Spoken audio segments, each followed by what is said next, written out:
제가 그 우리 아래에 이제 축구 교실 그 장이 있지 않습니까?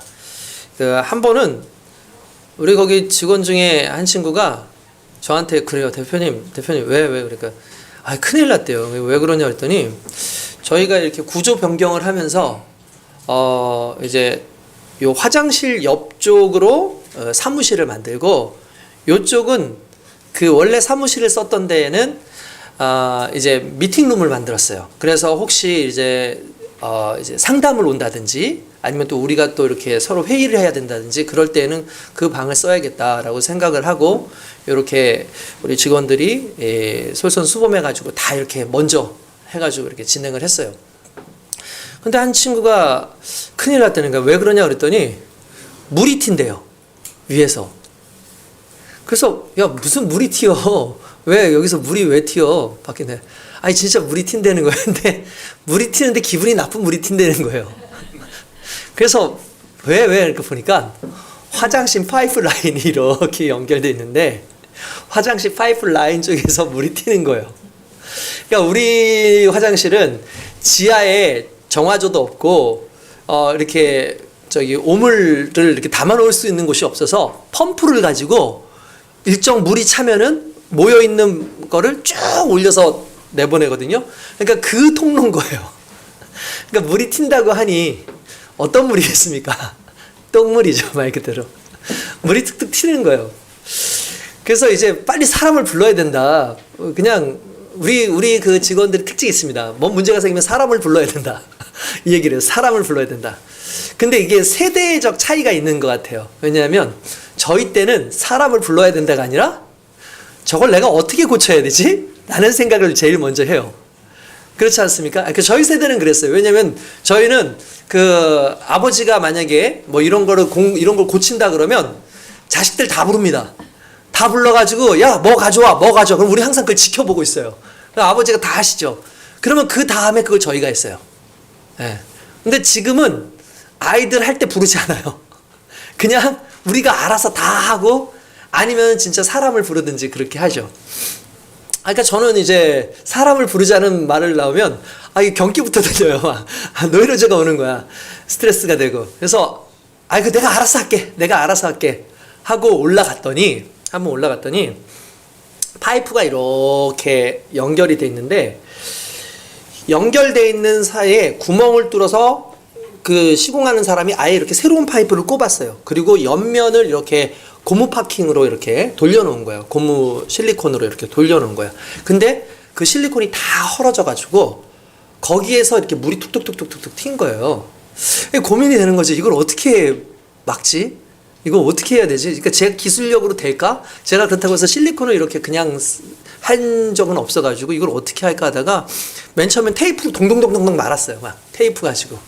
그랬더니 며칠 뒤에 또 계속 터져. 이게 중간에 새는 거예요. 왜냐하면 압력이 있으니까 물이 나오면서 테이프로는 그걸 못 잡는 거예요.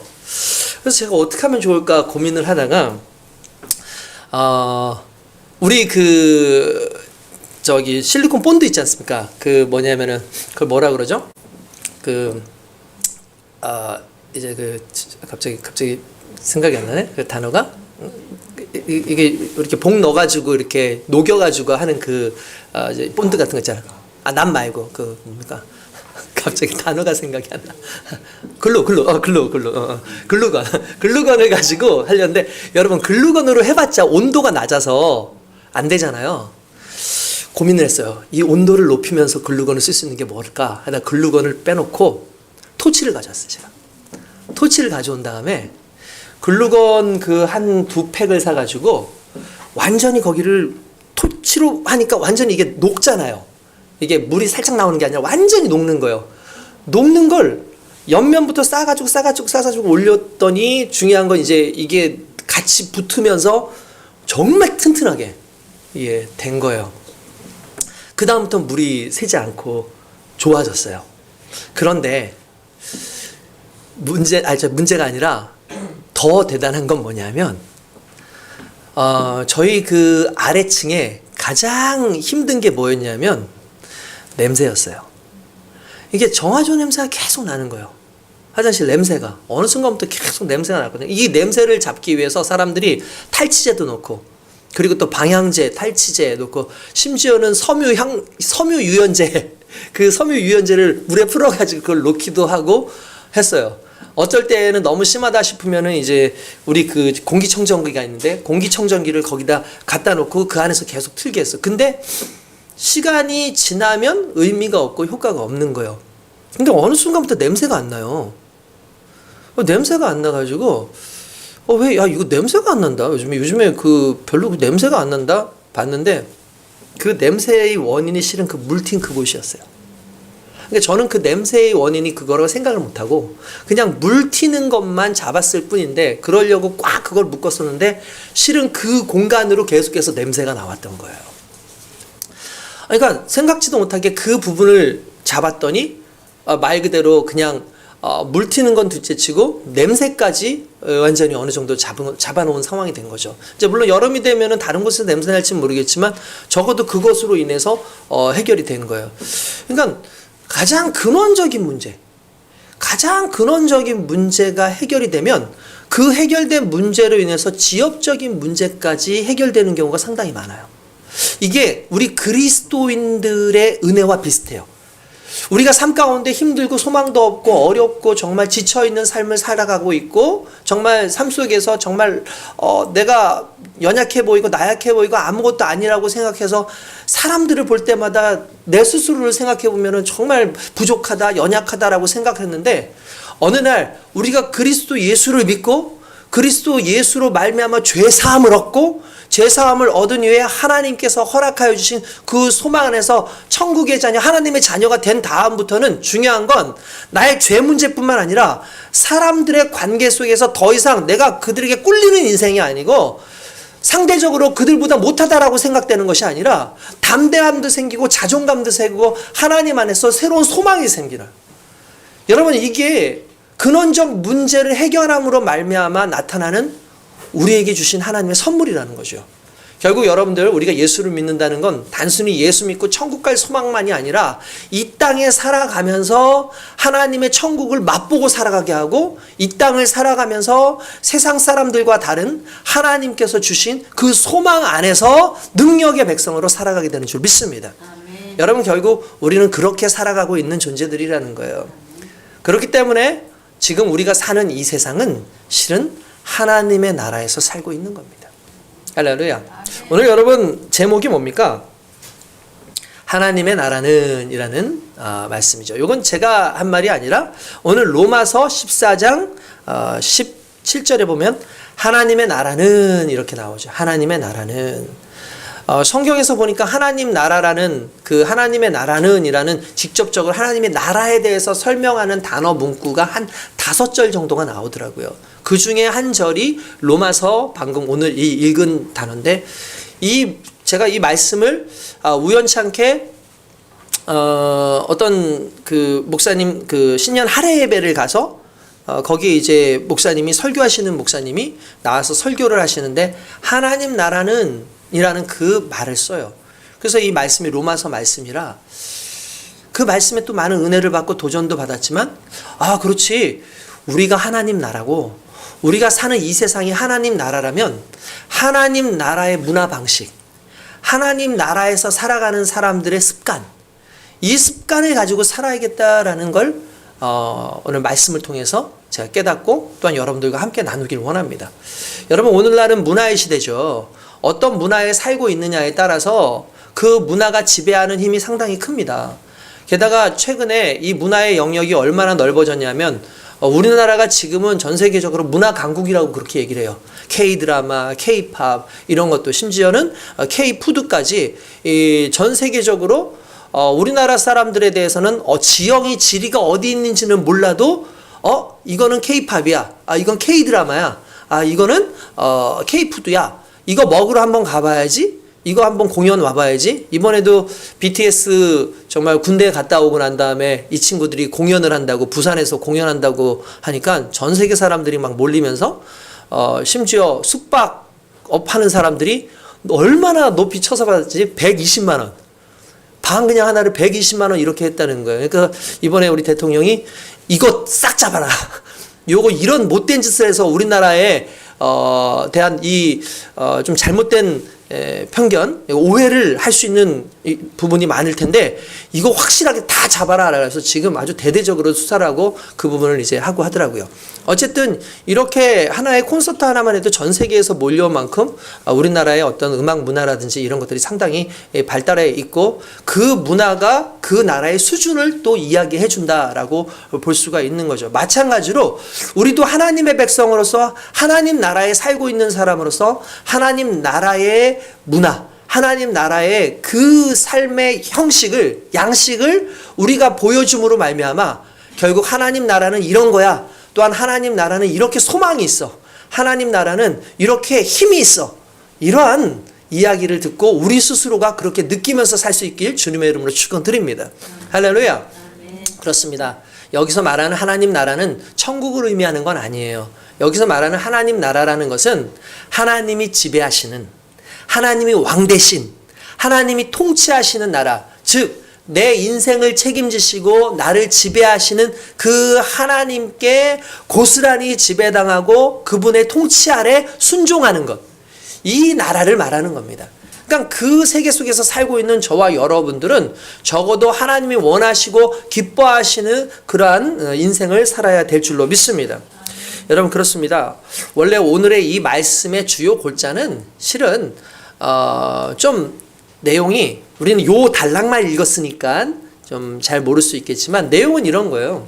어떤 거냐면 자주 제가 이 이야기는 했었던 것 같은데 고대 사회에서 특별히 기독교 사회에 로마도 그렇고 뭐 고린도도 그렇고 대부분 무엇이 가장 큰 문제냐면 먹는 문제가 있었어요. 먹는 문제, 마시는 문제.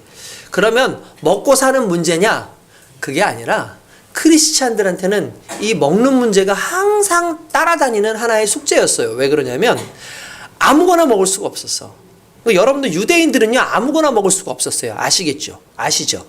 유대인들은 정결례라는 게 있어서 카슈로트라 그래가지고 마치 그 지금 이슬람 사람들이 자기네들 식사할 때 아무거나 먹지 않잖아요. 심지어 할랄이라 그래가지고 그 사람들은 만약에 소고기를 줬어요. 그러면 소고기 그냥 안 먹어요. 그럼 뭘 물어보는 줄 아십니까? 이거 어디서 잡았어요? 라고 물어봐요.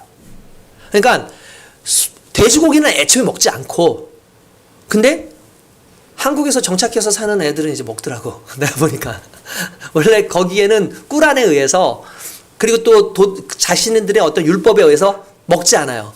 그런데 이 사람들이 먹는 거 하나에도 얼마나 치밀한지 제가 방금 전에 말한 것처럼 이거 어디서 잡았어요? 그럼 이거 잡는 것도 그냥 잡는 게 아니야. 이맘이라고 해가지고 그 일종의 그 뭐 제사장 역할을 하는 그런 사람들인데 그 사람들이 잡거나 그 사람들이 기도해 주거나 이렇게 해가지고 어떤 그 장소에서 해야 되는 거예요. 그래서 요즘에 우리나라에도 여러분 식품 중에서 뒤에 보면은 할랄 식품이라고 딱 나와 있는 게 있어요.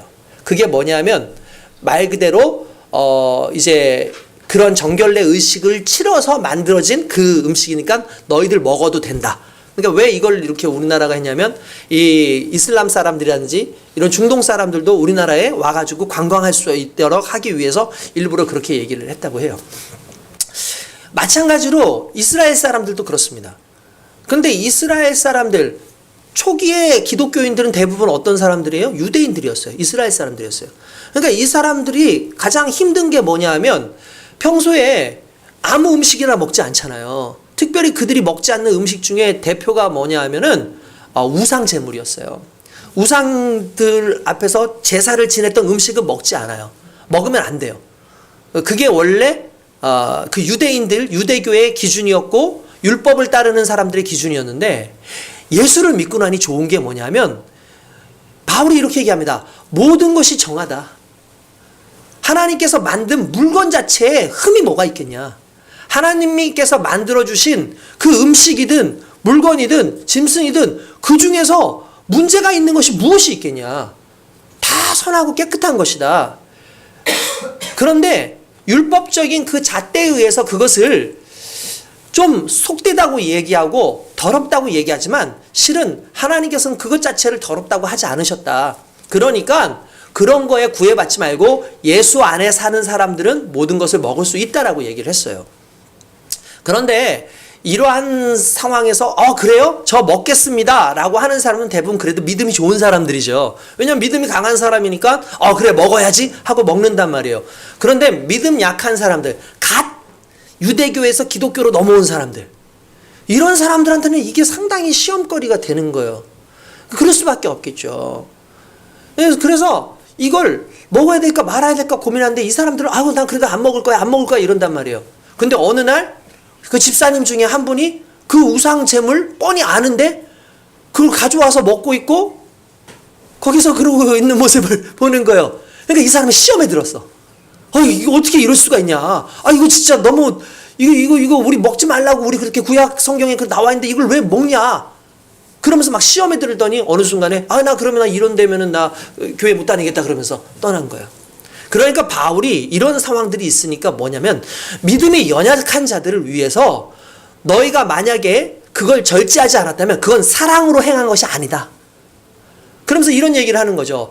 그리스도께서 위하여 죽으신 그가 이러한 자질구레한 문제, 그러니까 본질적인 것이 아닌 이런 문제로 쓰러져서 되겠냐라고 얘기를 하는 거죠. 여러분, 저도 옛날에는 그랬던 것 같아요. 별 문제도 아닌데 시험이 들어요, 사람들이. 별 문제도 아닌데 그것도 무슨 교리적인 문제 때문도 아니고 예수님의 어떤 문제가 있는 것도 아니고 뭐 성경 속에서 시험에 드는 것도 아니고 그냥 정말 별것 아닌 문제, 서로 간에 서로 좀 톡닥거리는 문제, 또는 어떤 무슨 뭐 말투에서의 문제, 뭐 여러 가지 상황에서의 문제, 이런 문제로 시험이 들어서 교회를 떠나는 사람들도 정말 많이 있었어요. 그러면 제 마음속에서 저거 말이야 저거 믿음이 없으니까 저딴 식이다. 그러니까 문제가 있다. 저래 가지고 복을 받겠냐. 옛날에는 그런 마음을 가졌는데 성경을 읽어보니까 그런 사람이 있을 수 있다는 거예요. 충분히 그럴 수 있다는 거예요. 그런 연약한 사람이 있을 수 있다는 거예요. 그 연약함이 있는 건 어쩔 수 없는 거예요. 어떤 믿음의 연조가 아직 어리기 때문에 그럴 수도 있고, 아직 믿음의 지식이 부족하기 때문에 그럴 수도 있고, 그 사람의 성품이 그럴 수도 있고, 사람은 워낙 다양하니까 그렇다고 해서 그들을 비방하거나 정말 그리스도의 복음의 가장 본질적인 것을 다른 것 때문에 넘어뜨리게 하면 안 된다는 거죠. 그래서 여러분, 우리요 가끔씩 야단도요 잘 쳐야 돼요. 훈계도 잘해야 돼요. 이게 지혜예요. 이게 지식이에요. 그래서 성경은 그걸 뭐라고 하냐면 사랑을 따라라고 얘기해요. 사랑을 따라. 그러니까 오늘 본문의 내용은 실은 그런 거예요. 그러니까 덕을 위해서, 사람을 위해서 너가 할 수 있지만 하지 않는 것, 그게 중요하다. 그러면서 오늘 나온 게 뭐냐면 너희가 사는 나라가 하나님 나라 아니냐. 하나님 나라가 먹는 것, 마시는 것에 있는 거 아니잖아. 그거 먹고 그거 마시는 것 때문에 있는 게 아니잖아. 오히려 하나님 나라의 특징은 의와 평강과 희락이다. 결국 하나님 나라에 사는 사람들은 먹고 마시는 문제로 시험 들게 하는 사람들이 아니라 오히려 많은 사람들로 하여금 하나님과의 관계와 또한 하나님의 은혜와 하나님과의 그 평강과 하나님을 기뻐하게 하는 거기에 중심을 맞춰야지 다른 것은 우리가 좀 내려놓을 필요가 있다라고 얘기를 하는 거예요. 이게 덕이라는 거죠. 일단 우리 크리스찬들이 그렇게 살아야 될 줄로 믿습니다. 적어도 우리는 하나님의 나라고 하나님의 나라로 살아간다는 건 우리의 신앙 자체가, 우리의 삶 자체가 하나님 성품대로 하나님이 원하시는 대로 살아가는 게 가장 중요한 거예요. 할렐루야. 우리가 예수를 믿지 않을 때는 하나님의 나라를 몰랐어요. 그러나 우리가 예수를 믿고 나니까 우리는 하나님의 나라를 살고 있습니다. 그러려면 어떻게 해야 되겠습니까? 적어도 하나님 나라의 문화를 우리가 삶 속에서 계속 누려야 된다는 거죠. 여러분, 이것이 왜 중요할까? 아기들은요 앵앵 울죠. 태어나서. 그러면 엄마들이 안아요. 그죠? 그리고 어떻게 합니까? 흔들어요. 이렇게 막 이렇게 흔들어요. 어이구 이렇게 확 흔들어줘요. 그러면 좀 있다가 아기가 조용해집니다. 그죠? 그러면 왜 흔들까? 아기를 안고서 이렇게 왜 흔들까? 의사들이 그 얘기를 해요. 그 이유가 뭐냐면 아기가 10개월 동안 어디 있어요? 엄마 뱃속에 있어요. 그럼 엄마 뱃속에 그냥 어떤 한 곳에 그냥 의자 안고 딱 앉아가지고 이렇게 기다리고 있느냐? 그게 아니죠. 엄마의 뱃속의 양수 안에서 애가 10개월 동안 흔들려 있어요. 계속 흔들리는 거예요. 엄마가 움직일 때마다 아이가 흔들려 있고, 엄마가 어디 걸어가면 애도 흔들려 있고, 엄마가 놀면 같이 놀래고, 엄마가 뛰면은 아이도 같이 그 흔들림 속에서 같이 있는 거죠. 그러니까 한 번도 잘 때를 빼놓고는, 아니 잘 때에도 물속에 있으니까 쿨렁쿨렁쿨렁 거리는 그 흔들림이 자연스럽게 있다 보니까 세상에 딱 왔는데 어느 순간 세상에 딱 바닥에 내려놓으니까 흔들리지 않아. 오히려 불안한 거예요. 아이가 불안한 거죠. 그러니까 아이를 안아서 살짝 흔들어주면 애가 안정감을 오히려 갖는다는 거예요. 여러분, 이렇게 몸도요 10개월 동안의 어떠한 습관을 따라서 움직이면은 그 다음부터는 그걸 하지 않으면 불안하잖아요. 그죠? 그러니까 거기에 익숙해지기 때문에 그런 거예요. 그죠? 그래서 이 익숙함으로부터 솔직히 사람이 참 벗어나기가 쉽지는 않아요. 그러다가 오히려 시간적으로 10개월보다 오히려 더 긴 많은 시간들이 움직이지 않는 것에 익숙해져 가면 그때 아이가 거기에서 오히려 안정감을 얻는다는 거죠. 이렇게 여러분, 사람이라는 것이 자신의 삶의 움직임에 따라서 그것이 습관으로 형성되고 그거에 안정감이 있는 것처럼 우리의 역으로, 좀 더 나아가서 우리의 생각도 우리의 습관을 따라서 안정감을 갖는다는 거예요. 그러니까 여러분, 이런 거죠. 여러분들이 해왔던 생각들 있죠? 여러분들이 해왔던 생각들, 뭐 항상 생각합니다. 우리가 부정적인 생각을 종종 많이 해요. 근데 사람들은 왜 자꾸 부정적인 생각을 할까? 일단 그게 습관이에요. 습관인데 놀랍게 부정적인 생각을 할 때 역으로 내가 안정감이 느껴진대요. 그러니까 걱정을 할 때 오히려 안정감이 느껴진다는 거예요. 여러분, 이게 이해되세요? 이해가 안 되죠. 근데 이해를 할 수밖에 없는 게 뭐냐면 우리가 막 화가 났을 때 욕을 해요. 그러면 어떻게 됩니까? 속이 좀 시원해져요. 그죠? 그럼 욕은 좋은 거예요? 안 좋은 거예요? 안 좋은 거예요. 안 좋은 건 알지만 그렇게 함으로 말미암아 나를 위안하고 하는 거예요. 그러니까 염려라는 것도 내 삶에 대한 하나의 이 문제에 대한 기피하고 싶어하는 그런 현상인 거예요. 그러니까 부정적인 말을 계속하는 사람들은 어느 순간부터 부정적인 말을 쓰지 않으면 내가 뭔가 불안하고 이상하고 그러니까 습관적으로 그냥 부정적인 생각이 나오고 부정적인 말을 하게끔 되어 있어요. 근데 이게 문제인 거죠. 하나님의 나라를 살아가는 사람들은 부정적인 존재가 아니라 늘 긍정적인 존재입니다. 하나님의 나라에 살아가는 사람들은 부정적인 현실 속에서도 긍정적인 천국을 바라보고 나와 함께 하시는 하나님을 바라보고 살아가는 거죠. 그래서 성경에는 끊임없이 뭐라 하냐면 성령 안에서라는 말을 써요. 왜요? 성령이 우리 가운데 오시면 그분으로 말미암아 우리의 생각이 바뀌는 거예요. 우리의 생각이 바뀝니다. 여러분, 생각에도 습관이 있습니다. 생각에도 습관이 있습니다. 여러분, 노예들은 감사할 줄 모릅니다. 왜 그렇습니까? 그들은 항상 억눌려 왔고 항상 당해왔기 때문에 그들의 삶 속에서 그들의 생각 속에서는 긍정적인 요소가 그렇게 많지 않고 항상 주인에 대한 원망과 불평과 내 일에 대한 어려움이 있죠. 저는 그래서 그런 생각해봐요. 출애굽한 그 이스라엘 백성들이 가장 잘했던 게 뭔가? 원망이었어요. 불평이었어요. 왜 그랬을까요? 그들의 삶이 노예의 삶이었던 거예요. 그들이 노예의 삶을 오랫동안 살니까 생각까지도 노예의 삶을 살았어요. 우리가 죄의 삶 가운데 너무 오랫동안 살다 보니까 죄의 생각을 가지고 살아요. 우리가 부정적 사고를 가지고 살아요. 그런데 하나님이 원하는 이 땅에서의 삶 속에서의 하나님 나라의 삶은 부정적인 것이 아니라 하나님의 은혜가, 하나님의 역사가 함께함으로 말미암아 조금 더 긍정적이고 하나님의 은혜 가운데 이건 바뀔 수 있다. 이건 정말 하나님의 은혜 가운데 놀랍게 역사한다라는 걸 믿고 살아가면 된다라는 거죠. 할렐루야. 아멘. 여러분, 이제 이러한 습관들이 바뀌어야 됩니다. 여러분, 내가 하는 생각의 습관. 생각은 뇌의 영역이죠.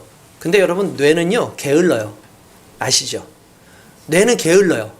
그래서 똑같은 상황에 있어도 뇌는 안 하는 쪽으로 한대요. 항상 선택을 할 때 안 하는 쪽으로 선택을 한대요. 할 거야 말 거야 라고 하면 이왕이면 안 하고 싶어요. 왜냐하면 그게 가장 편해서요. 뇌는 상당히 게으르다고 그렇게 얘기를 합니다. 마찬가지입니다. 우리의 생각도 안 하는 쪽이에요. 안 하는 쪽이면 긍정적인 부분일까요? 부정적인 부분일까요? 아, 이거 못해. 이거 아예 안 돼. 아유, 목사님, 우리 지금까지 그렇게 해왔는데 뭘 변화가 일어나요? 아유, 우리 여태까지 지금 이 교회가 몇 년 있었는데 거의 20년 넘게 목사님 사역해 오셨는데 우리 그래가지고 뭐 대단한 거 있었습니까? 아유, 그냥 이대로 그냥 안 하는 게 더 무난해요. 이게 우리의 습관이에요. 우리의 생각이에요. 근데 성령은 그러한 생각으로부터 벗어나기를 원하고 계시는 거죠. 그래서 성령의 생각으로 바꿔야 되는 거예요. 그러려면 성령이 나의 주인이 되셔야 됩니다. 할렐루야. 그래야 의식 자체가 전환이 되는 거예요. 말로 들자면 여러분 봅시다. 요즘에 뭐 돌잡이 같은 거 하지 않습니까? 돌잡이 하면은 뭐 잡았어요? 여러분들? 여러분들이 뭘 잡았는지 여러분들은 모를 거예요. 우리 자식들이나 알지. 예? 예. 우리 애 뭐 잡았냐. 뭐 전에 옛날 어떤 집사님 뭐 잡았냐 그랬더니 자기는 달려가서 떡부터 잡았다. 떡 올려져 있는데. 뭐 어떤 애들은 마이크 잡는 애들 있고 마이크 잡으면 뭐 된다 그래요, 우리는. 뭐 가수가 되든 뭐 아나운서가 되든 아니면 말 잘하는 교수가 되든 뭐 그럴 거다라고 얘기를 하기도 하고, 청진기 잡으면 의사 된다고 희망을 갖죠. 그렇잖아요. 그죠? 그리고 뭐 이제 뭐 실을 잡으면 뭐 장수한다. 뭐 오래 산다. 뭐 그렇게 얘기하지 않습니까? 뭐 연필 잡으면 뭐 학자가 된다. 똑똑한 사람이 된다. 뭐 이런 얘기들 종종 하지 않습니까? 근데 여러분 봅시다. 노예가 청진기를 잡았어요. 뭐가 될까요? 노예가 됩니다. 노예가 연필을 잡았어요. 뭐가 될까요? 예, 노예가 됩니다. 노예가 마이크를 잡았어요. 말 잘하는 노예가 됩니다. 노래 잘하는 노예가 됩니다. 여러분, 뭔 의미인가요? 그 사람이 누구냐에 따라서 그 사람의 잡는 모든 것들이 귀결되듯이 우리가 노예 근성을 버려야 돼요. 우리가 그리스도 예수 안에서, 성령 안에서 우리는 자유인이고, 우리는 그리스도 예수 안에서 하나님의 자녀고, 하나님의 자녀는 원대한 꿈이 있고 하고자 하는 것을 이룰 수 있고 성령께서 주시는 능력 안에서 모든 것을 감당하게 되는 줄 믿습니다. 그러므로 여러분들은 노예로 사는 존재들이 아니라 하나님의 자녀로 살고 하나님의 나라로 살기 때문에 생각 자체를 부정적인 것이 아니라 긍정적이고 하나님이 원하시고 역사하시는 곳에 여러분들의 삶을 맡겨야 되는 거예요. 자꾸 사단은 끊임없이 옛사람의 그 부분을 가지고, 야, 너 아니야, 너 그거 안 돼, 안 돼, 빨리 따라와. 근데 우리는 딱 끊는 모습이 있어야 되는 거예요. 할렐루야. 여러분, 부정적인 거 자꾸 계속 생각하지 마세요. 안 될 거라고 자꾸 얘기하지 마세요. 여러분들의 그 기억과 여러분들의 상처와 여러분들의 아픔이 계속해서 여러분들의 발목을 잡아요. 그러면 거기에 계속 발목이 잡혀 있잖아요. 어떻게 되는 줄 아십니까? 여러분들 그냥 부정적인 사람이 되는 거예요. 여전히 세상의 노예가 되고 염려의 노예가 되는 거예요. 모든 걸 다 내려놓고 하나님 안에서 하나님이 주시는 것은 살리는 것이다. 하나님의 살리는 것은 의와 희락과 평강이다. 내가 그것을 이루는 인생이 돼야지라는 그 간절한 소원을 가지고 살아가는 것이 너무나 중요하다는 사실입니다. 여러분, 자꾸 안 좋은 생각을 하잖아요. 그럼 어떻게 되는 줄 아십니까? 어떤 상황 속에서도 여러분들 그걸 벗어나지 못하는 상황이 생겨요. 왜냐하면 그걸 생각의 관성이라고 얘기해요. 우리가 차를 막 몰고 가다가 갑자기 끽 하고 그냥 앞에 차가 서니까 나도 모르게 차를 딱 밟죠. 그러면 뒤에서 자고 있던 애들이 아이고 하면서 앞으로 구르기도 하고 그러지 않습니까? 그런 거 많이 있잖아요. 버스 타고 가다가 막 운전하고 가는데 누가 막 끼어드니까 버스 기사 딱 밟는 순간에 아이고 하고 이제 막 굴러가잖아요. 막 애들이 굴러가면 일어나면서 너 아프지 않냐 그러면 뭐 아픈 게 중요하냐 쪽팔려 죽겠는데 뭐 이러면서 애들 막 일어나가지고 오잖아요. 그러니까 그 넘어지는 이유가 뭐예요? 관성 때문이에요. 달려가는 힘이 있으면 이게 멈춰도 달려가요. 이게 굴러가요. 마찬가지인 거예요. 생각의 관성이라는 게 있어요. 그래서 여러분들이 부정적인 것을 끊임없이 생각하잖아요. 안 된다고 생각하잖아요. 내 자녀들은 안 돼. 얘네들은 안 돼. 이런 건 안 돼. 저런 건 안 돼. 라고 생각을 하고 살잖아요. 어느 순간에 어떤 상황 속에서 돌리려고 해도 그 관성이 여러분들 끌고 가는 거예요. 그래서 여러분들의 생각 속에 지금 스위칭이 있어야 돼요. 뇌는 또 재밌는 게 뭔지 아십니까? 뇌는 이렇더라고요. 부정적인 것과 긍정적인 것을 동시에 생각할 수 없대요. 부정적인 것을 생각하고 있는 동안, 부정적인 말을 하고 있는 동안에 긍정적인 말을 할 수가 없대요. 반대로 또 긍정적인 생각을 하고 긍정적인 말을 하고 있는 동안에 그 순간에 부정적인 말을 할 수가 없대요. 뇌는 그렇게 되어 있다는 거예요. 여러분, 우리도 마찬가지예요. 이 부분이 필요한 거죠. 생각의 관성이라는 것이 필요합니다. 이 관성이 생기려면 어떻게 됩니까? 끊임없이 노력해야 돼요. 끊임없이 훈련해야 돼요. 그래서 말씀 읽어라. 그래서 기도해라. 이건 그냥 기도하고 말씀 읽는 것만 끝나는 게 아니라 끊임없이 그 말씀을 읽고 기도하는 것을 통해서 여러분들이 관성이 형성이 되는 거예요. 여러분 군대 가면 제식 훈련을 하거든요. 저는 저희 때에는 교련이라고 하는 수업이 있어가지고 학교를 다닐 때부터 고등학교 때부터 계속 그 군대 훈련을 받았어요. 그러면 그 군대 훈련 뭐 받는 줄 아십니까? 제가 생각하면 총을 쏠 수는 없으니까 총검술 같은 것도 배우긴 하는데 가장 많이 배웠던 게 뭐냐 하면은 제식 훈련이라 그래가지고 앞으로 가! 뭐 우양우! 자양자! 뭐 뒤로 돌아! 이거 맨날 시켜요. 그럼 꼭 틀린 애들이 있어. 그럼 그거를 순식간에 막 한단 말이에요. 그럼 빡빡빡 이렇게 막 돌아가요. 근데 저는 그걸 해왔던 데라 훈련소에 갔을 때 저는 그게 너무 쉬웠어요. 근데 이제 제가 좀 군대를 훈련소를 좀 늦게 갔잖아요. 훈련소에 갔을 때 저보다 한 10살 어린 친구들이 많이 왔었거든요.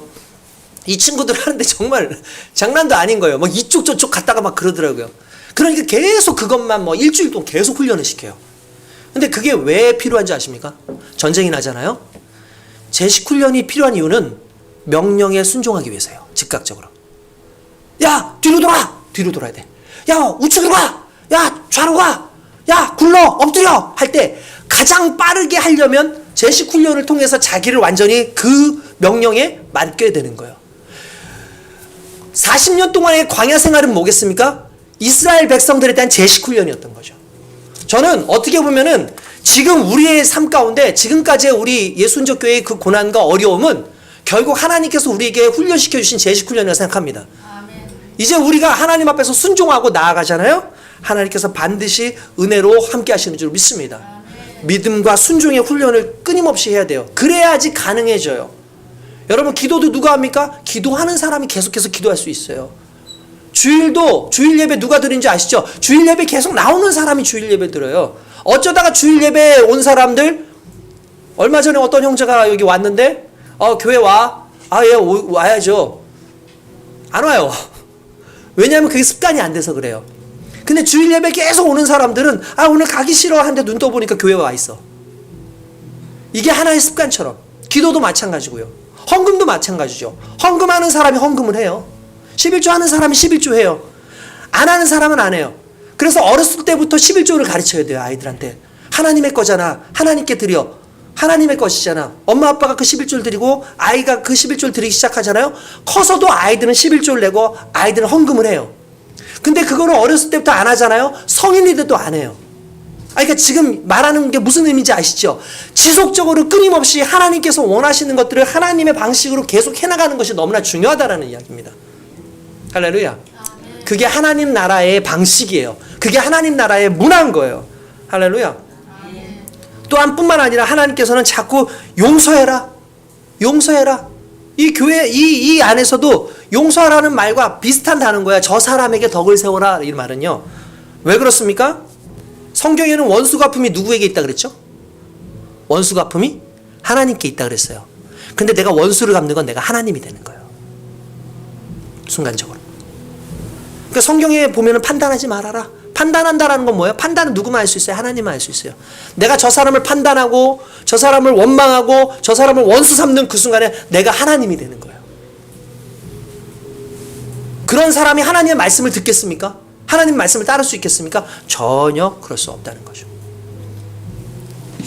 그렇기 때문에 우리가 늘 비판적이고 판단하고 남에게 이렇게 하는 그것이 아니라 그리스도 예수 안에서 하나님의 나라의 용서의 교훈들이 오늘 저와 여러분들에게 있을 수 있길 주님의 이름으로 축원드립니다. 여러분 그렇습니다. 우리는 끊임없이 습관을 고쳐야 돼요. 강력한 스파크가 있어야 돼요. 강력한 헌신과 결단이 있어야 돼요. 김유신 장군이 하루는 술에 취해가지고 말을 타고 가는데 여러분 아마 아실 거예요. 말이 어디로 갑니까? 평소에 술만 먹으면 자주 가던 기생집으로 가는 거예요. 말이. 그러니까 얘도 그냥 관성에 의해서 습관에 의해서 가는 거죠. 그러니까 김유신은 거기 갈 생각이 없었어요. 그런데 이렇게 딱 꾸벅꾸벅 자고 있으니까 눈을 떠보니까 어디예요? 그 기생집이에요. 그러니까 이 김유신이 내려가지고 어떻게 보면 칼을 들어서 말목을 잘라버리죠. 그게 진짜인지 아닌지 모르겠어요. 그냥 얘기니까 그렇게 나오는데. 근데 여러분 그게 뭔지 아십니까? 그게 무슨 의미인지 아십니까? 우리에게도 동일한 거예요. 나의 의지와 상관없이 나로 하여금 세상을 가게 하고 부정적으로 가게 하고 하나님 나라 아닌 것에 가게 하는 그 나의 육신적인 습관을 잘라버려야 돼요. 근데 그건 결단이 필요해요. 보세요. 말 비싸요, 안 비싸요? 비싸죠. 그 당시에 말 하나면은 집 하나를 살 수 있을 정도예요. 근데 그 말목을 자를 정도는 어마어마한 희생이고 어마어마한 결단인 거잖아요. 여러분 마찬가지예요. 오늘 우리 삶 속에 하나님을 향해서 하나님 나라를 이끌어가고 하나님 나라에 사는 사람으로서의 끊임없는 결단, 세상적인 것들, 안 좋은 습관들, 하나님 기뻐하지 않는 나의 부정적인 사고들, 이런 걸 그리스도 예수 안에 완전히 끊어버리고 하나님 앞에서 진정한 믿음의 백성이 될 수 있길 주님의 이름으로 축원드립니다. 기도하겠습니다.